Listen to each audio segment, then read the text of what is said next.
मनुष्य जन्म कैसे होते हैं? जन्म का कितना प्रकार होता है? मनुष्य को मोक्ष कैसे मिलते हैं? इंसान कितने बार जन्म लेते हैं? इन सभी प्रश्नों के उत्तर आज के इस वीडियो में जानने वाले हैं। गीता में भगवान श्री कृष्ण ने अर्जुन को कर्म और जन्म के चक्र के बारे में विस्तार से बताते हैं। वे कहते हैं कि आत्मा अमर है और मृत्यु केवल शरीर का अंत है।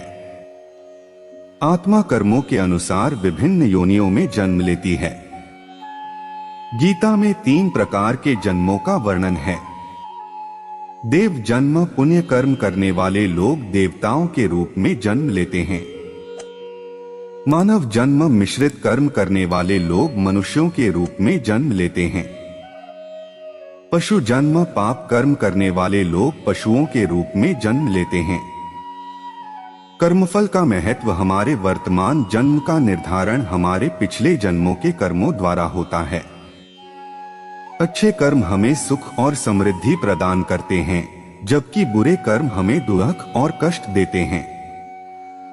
अब जानते हैं कर्म कितने प्रकार के होते हैं। गीता में कर्मों को 3 प्रकारों में विभाजित किया गया है। सात्विक कर्म, ये कर्म निस्वार्थ भाव से किए जाते हैं और इनका फल शुभ होता है। राजसिक कर्म, ये कर्म स्वार्थ और इच्छा से प्रेरित होते हैं और इनका फल अनिश्चित होता है। तामसिक कर्म, ये कर्म अज्ञानता और अहंकार से किए जाते हैं और इनका फल दुखद होता है। मोक्ष का मार्ग क्या है? कर्मफल के बंधन से मुक्त होने और मोक्ष प्राप्त करने के लिए हमें निस्वार्थ भाव से कर्म करना चाहिए और फल की इच्छा त्याग देनी चाहिए। इसीलिए मनुष्य जन्म दुर्लभ और अनमोल होते हैं। भगवान श्री कृष्ण अर्जुन को समझाते हैं कि मनुष्य जन्म प्राप्त करना अत्यंत दुर्लभ और अनमोल है। वे कहते हैं कि अनगिनत जन्मों के बाद ही जीव को यह जन्म प्राप्त होता है। मनुष्य जन्म होने से क्या क्या लाभ मिलते हैं?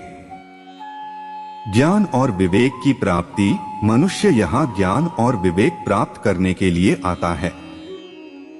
यह जन्म हमें आत्म साक्षात्कार और मोक्ष प्राप्ति का अवसर प्रदान करता है। कर्म और कर्तव्य का पालन। मनुष्य मात्र ही कर्म करने और अपने कर्तव्यों का पालन करने में सक्षम है।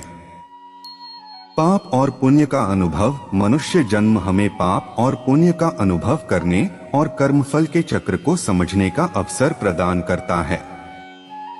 दान और परोपकार। मनुष्य मात्र ही दान और परोपकार के माध्यम से दूसरों की सहायता कर सकता है और पुण्य अर्जित कर सकता है। ईश्वर भक्ति और आध्यात्मिकता। मनुष्य ईश्वर भक्ति और आध्यात्मिक उन्नति के मार्ग पर चल सकता है। मनुष्य जीवन का सदुपयोग। गीता हमें सिखाती है कि मनुष्य जीवन का सदुपयोग करना हमारा परम कर्तव्य है।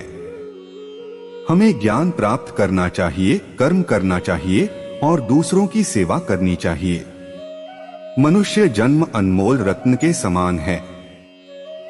हमें इसका सदुपयोग कर आत्म साक्षात्कार, मोक्ष और ईश्वर प्राप्ति का प्रयास करना चाहिए। महर्षि वेदव्यास जी ने अत्यंत गूढ़ व्याख्या किए हैं।